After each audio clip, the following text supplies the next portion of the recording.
Well, John Anderson was Deputy Prime Minister and leader of the National Party from 1999 until 2005. He's spoken a lot, written a lot about this idea of freedom and what we see as the new culture wars, and joins us now. Good to see you. Great to be with us, Dan. Do you believe that we are, again, in a culture war in Australia? I don't think it's just Australia. I think it's the whole of the West. I think very few people in very few societies down through the ages have known real freedom of the sort we take for granted. And quite a few societies that have known freedom or a degree of freedom have lost it. So these freedoms, do you believe, are now under threat? I think you're seeing a terrible polarisation. And indeed, the data shows that in Australia. We're operating in an environment of an enormous trust deficit. We've lost confidence in our institutions, in many of our political processes and so forth. And at the same time, we're polarising. The data shows it. So that those who identify as left-wing as a proportion of our population are growing. The right is growing, not quite as quickly. The middle is being squeezed. And what worries me about that polarisation is that I think it's very bad for a harmonious debate. Without a harmonious debate, you don't get good, harmonious, agreed policy. And I don't think your society is nourished and taken forward in the way that I believe is ideal. Is there a sense that on the conservative side of politics, that they're on the losing end right now in this culture war? If you look at things like the same-sex marriage vote, the Conservatives came out, some, and argued very strongly against, others in favour of. But do you believe that if you're looking at where the pendulum is swinging, that is swinging away from conservatism? I think the evidence suggests that at the moment that is the case. And is that a failure of conservatism itself? Is it failing to mount a strong enough argument? Or is it being silenced? I think there's a little bit of both. But I think in this polarisation, Stan, what we're seeing that's particularly worrying is that the whole thing's being driven further and faster. In fact, it's Neil Ferguson, perhaps the world's leading economic historian, would say it's creating a very unstable situation because social media means that particularly those on the outer ends of politics can reinforce one another's prejudices, can talk... And that's on both sides, left and right. Well, particularly at the extremes.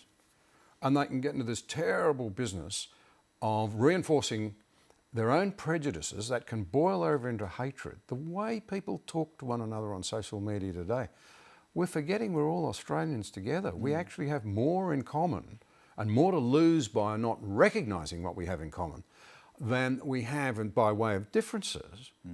And I think this is leading to a harmonious, a very fractious community, and I think it's showing the culture is in turmoil, therefore our politics is not satisfying us either.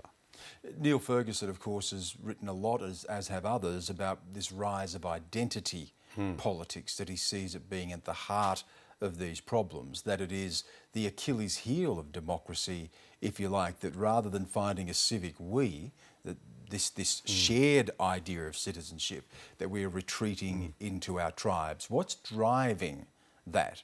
So the fascinating thing about that is, yes, he would be identified as a conservative, and that is his perspective. Now, a parliamentarian that I served with and respect enormously from the other side of politics from me is Peter Baldwin, and he's been writing a lot about freedom, and I admire his writings. And he makes the point that the left, the Labor movement in this country, really should abhor identity politics. It's something the right used to do and discriminate in favour against people, somehow lift them above universalism, the idea that we're all one family. And he says the left used to be committed to universalism, the idea that the poor or the weak or the marginalised should be fully recognised as part of the Australian community. That's a very noble vision. I find I've quite a bit in common with that line of thinking because I think it's right. So left and right are agreeing on that. Identity politics, I think, is proving to be a disaster. And yet it is very successful at the ballot box, isn't it? If we look around the world, it can be said that Hillary Clinton and Donald Trump both played identity politics. Donald Trump won, but by appealing perhaps to a white marginalised underclass, if we can use a generalisation.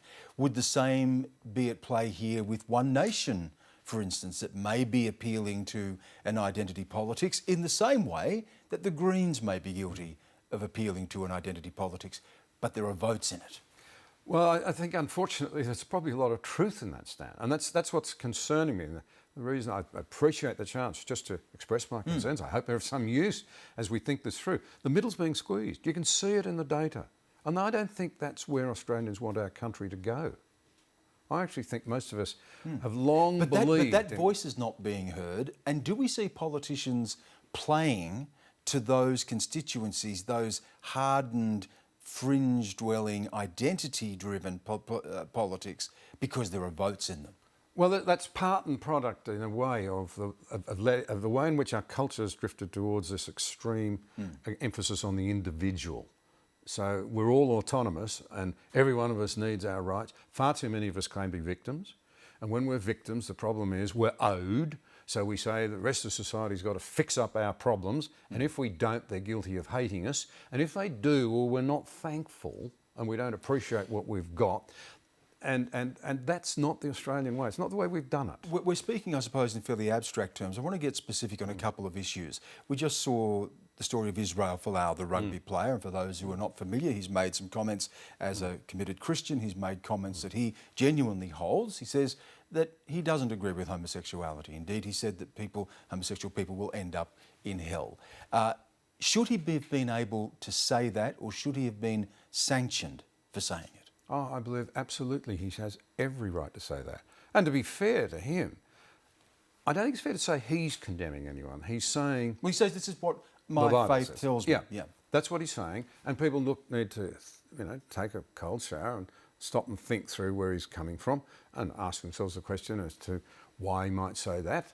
Because after all, it's not so long ago that many people in our society, and we haven't been such a terrible society, might have taken that view. Equally, but I think some people may say that is offensive, and to say those things in a public way... Okay, and that's a serious issue. Yeah. It's a really serious issue.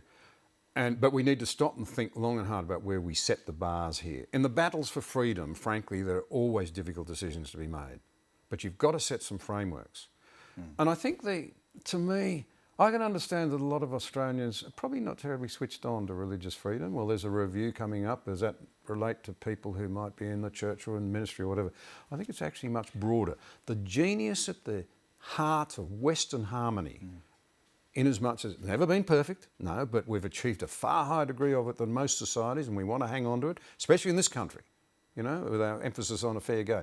It actually came from the days when we didn't allow people to speak to their most deeply held convictions.